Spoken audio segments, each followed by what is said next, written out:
Wedding सीझनसाठी groom आणि ब्राइडसाठी की वेगवेगळ्या ब्युटी टिप्स किंवा त्यांनी वेगवेगळे स्किन केअर रेजिम्स काय फॉलो करायला पाहिजे, त्यांनी सलॉनमध्ये जाऊन कुठे ट्रीटमेंट्स केलेल्या चांगल्या.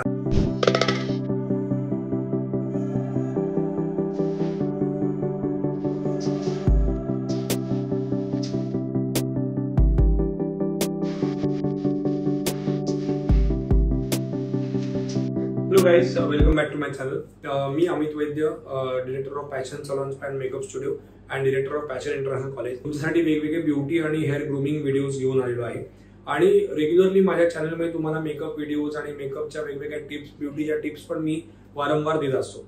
वेडिंग सीझनसाठी ग्रूम आणि ब्राइडसाठी की वेगवेगळ्या ब्युटी टिप्स किंवा त्यांनी वेगवेगळे स्किन केअर रेजिम्स काय फॉलो करायला पाहिजे, त्यांनी सलॉनमध्ये जाऊन कुठे ट्रीटमेंट्स केलेल्या चांगल्या असतात किंवा त्यांनी रेग्युलरली स्किनला हायड्रेट करण्याकरता काय काय करायला पाहिजे, स्किनला चांगलं करण्याकरता काय काय करायला पाहिजे किंवा हेअरला चांगलं करण्याकरता काय काय करायला पाहिजे, ह्या अनुषंगाने आम्ही व्हिडिओ बनवतोय.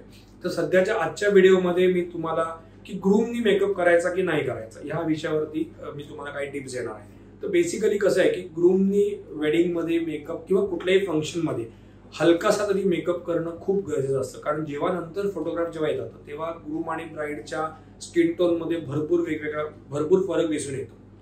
एडिटिंग करता येतं पण शेवटी दिसायला पण आज चांगलं दिसत नाही, कारण आपण जेव्हा लोक जेव्हा तुमच्याकडे वेडिंगला येतात तेव्हा ते दोघं जण त्यातला डिफरन्स इझिली आयडेंटिफाय करू शकतात. त्याच्यामुळे तुम्हाला जेव्हा ग्रूमला मेकअप करायचा असतो तेव्हा एकदम हलकासा मेकअप करायचा आहे. ग्रूमनी खूप हेवी मेकअप करायची गरज नाहीये आणि प्रॉपर प्रोफेशनल मेकअप झाला पाहिजे, की असं नाही की घरच्या घरीच काहीतरी लावलंय, काहीतरी कॉम्पॅक्ट लावलाय कोणीतरी ताईनी बहिणीनी, तर त्याने रिझल्ट तुम्हाला चांगला मिळणार नाही. जर प्रोफेशनल मेकअप झाला तर makeup is like long lasting, the makeup is completely waterproof, तुम्हाला त्याचा रिझल्ट पण चांगल्यापैकी मिळतात.